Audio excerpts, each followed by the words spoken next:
नमस्कार साथियों। पिछली क्लास तक अपन ने वर्त को लगभग समाप्त कर दिया था। उसके बाद में अपन ने वर्त की मैराथन भी देखी थी।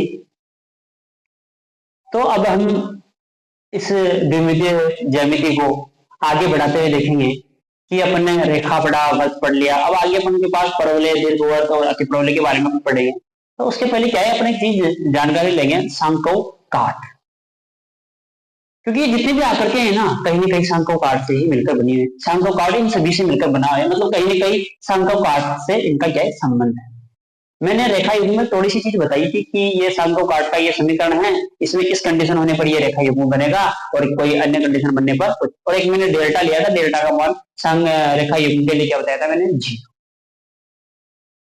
तो इस चीज को पढ़ने के लिए अपन पहले सांको को काट को अपन थोड़ा सा समझने की कोशिश करते हैं, और उसके अंदर अपन बताएंगे कि इससे अपन कैसे कैसे परवलय बनेंगे, क्या कंडीशन अपन को इस सांको में प्राप्त हो जाएगी, परवलय बन जाए, क्या कंडीशन अपन इसको प्राप्त करें ये दीर्घवृत्त बन जाए, और क्या कंडीशन सांको काट में मिले ये अति परवलय बन जाए। तो इसकी परिभाषा ऐसे है कि कोई एक बिंदु है P, वो इस प्रकार घूमता है या फिर गमन करता है 2D के अंदर, द्विमितीय ज्यामिति के अंदर इस प्रकार घूमता है कि उसकी कोई एक अन्य बिंदु है, उसका नाम अपन S दे रहे हैं, उससे जो दूरी है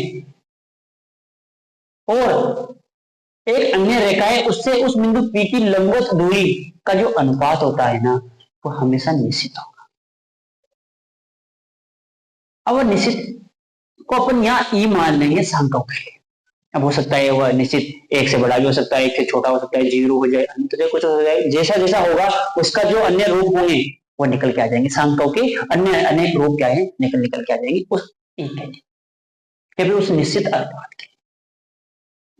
समझने की कोशिश करते हैं अपन कि कोई बिंदु है S, अपन बिंदु P का बिंदु पथ ले रहे हैं, बिंदु P इस प्रकार घूमता है, अपन चीज ले कोई रस्सी बांधते हैं, इस बिंदु से हमारे साथ जो दूरी होगी इस बिंदु को S मान लो, और एक कोई अन्य रेखा है ZM करके, इस बिंदु से जो यह इस बिंदु का यहां से जो अनुपात होगा, मतलब जो PS और PM का जो अनुपात होगा वह निश्चित होगा, यो कहना चाह रहा हूं मैं। यहां लिख दो, कोई दिक्कत नहीं। PM बटा PS बटा PM का जो अनुपात होगा वह निश्चित होगा, फिक्स। मतलब वो अनुपात में मान लो E, इसको E को बोलते हैं कि इसके लिए कुछ देर के लिए धीरे रख के इसको मान ले केंद्रता, उत्केंद्रता।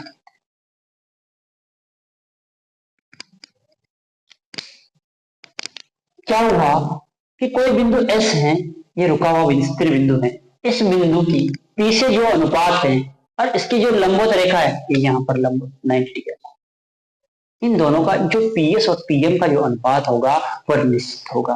लेकिन एक चीज है, क्योंकि स्थिर बिंदु S होता है ना, इसको बोलते हैं नाभि। अलग अलग आकृति के लिए नाम प्रयोग कर लेंगे, और यहाँ अपने पास एक किसकी नाभि है, सांको की नाभि। ऐसे ही अपने पास क्या है, सांको की नियता, जो अपने पास जो ये स्थिर रेखा है ये कहलाएगी सांको की।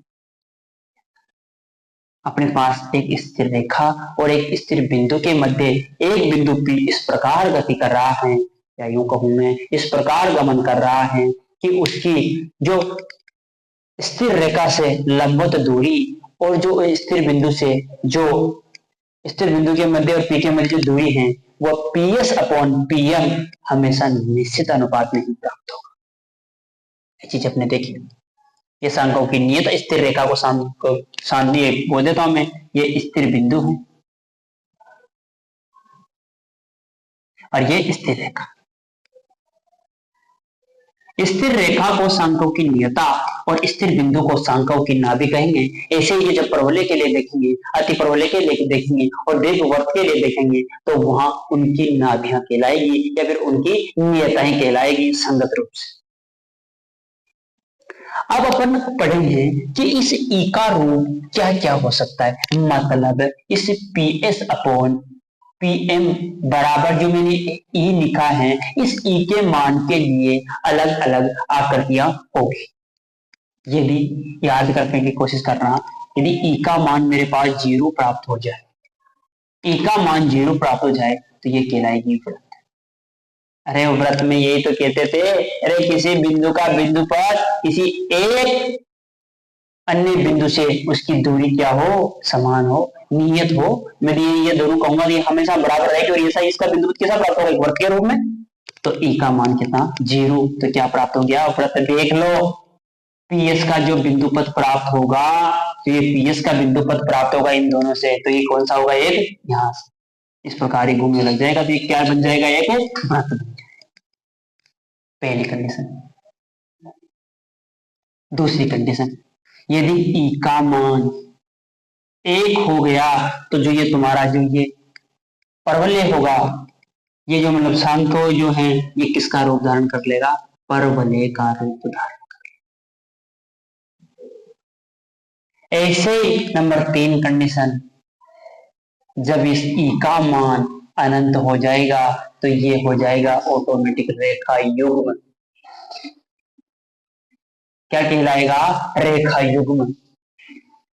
और जैसे इस ई का मान, जैसे इस ई का मान लेस देन 1 और जैसे इस ई का मान ग्रेटर देन 1 मिलता है, तो इस कंडीशन देखो, जैसे यहां पर पीएस का मान, जैसे पीएस का मान इस 1 से कम, देखो 1 से कम का मतलब क्या, इस कंडीशन में ये अपना दीर्घवृत्त होगा। देखो एक चीज समझना, इस चीज में समझना कि पीएस और पीएम का मान 1 से कम, तो मतलब क्या, पीएस मतलब जो तुम्हारा पीएस का मान है वो इससे क्या होगा, छोटा। इस अनुपात में अनुपातिक रूप से क्या होगा, छोटा होगा। और छोटा होगा तो जो तुम्हारी जो संरचना बनेगी, जो बिंदु पी का बिंदु पथ बनेगा वो कौन सा होगा, दीर्घवृत्त। और इस कंडीशन में अपने पास कौन सी आकृति होती है, अति परवलय। इस चीज को उतारो, फिर इसकी अपन देखेंगे समीकरण।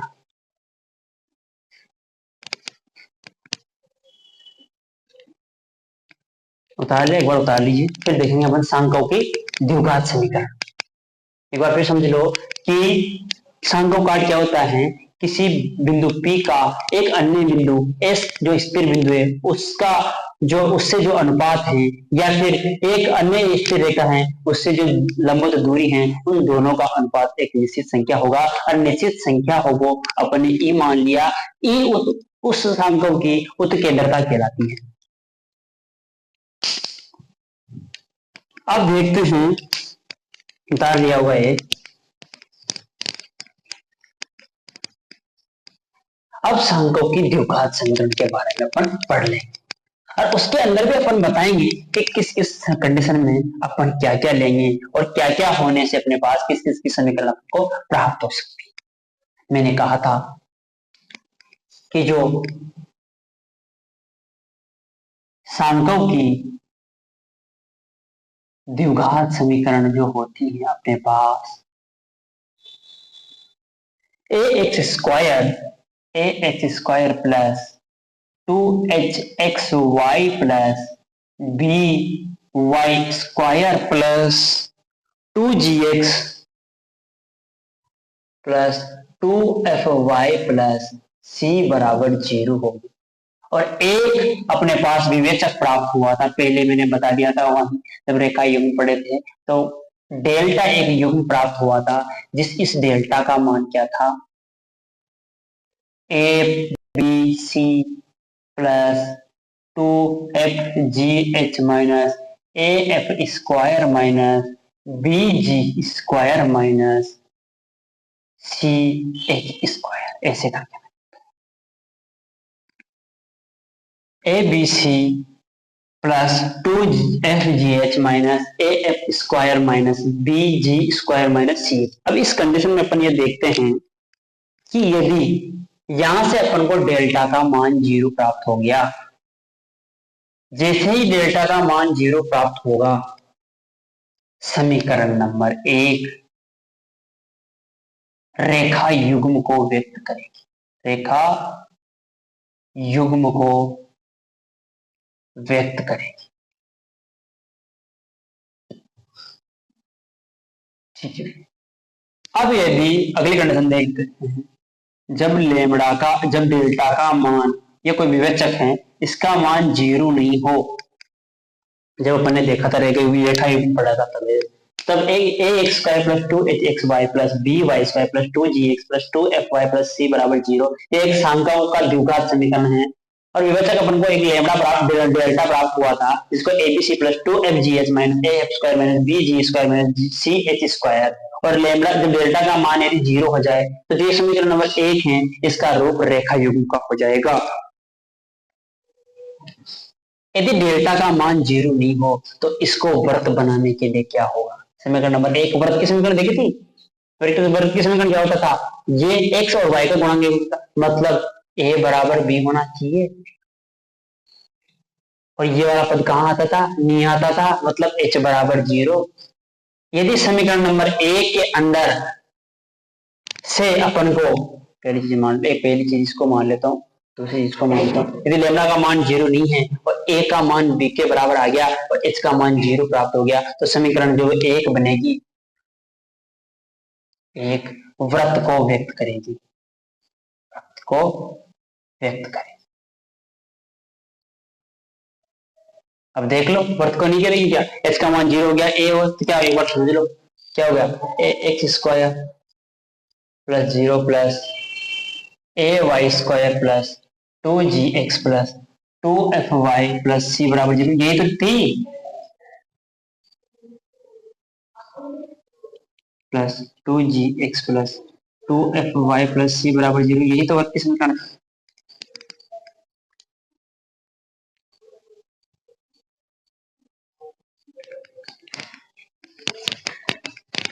ऐसे बना आगे देखेंगे,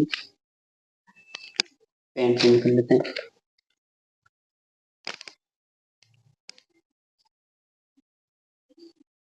यदि लेमड़ा का मान डेल्टा का मान नॉट इक्वल टू 0 हो और इसके अंदर H square minus A B बराबर 0 हो तो इस कंडीशन में समीकरण नंबर 1 परवलय को व्यक्त करेगी, परवलय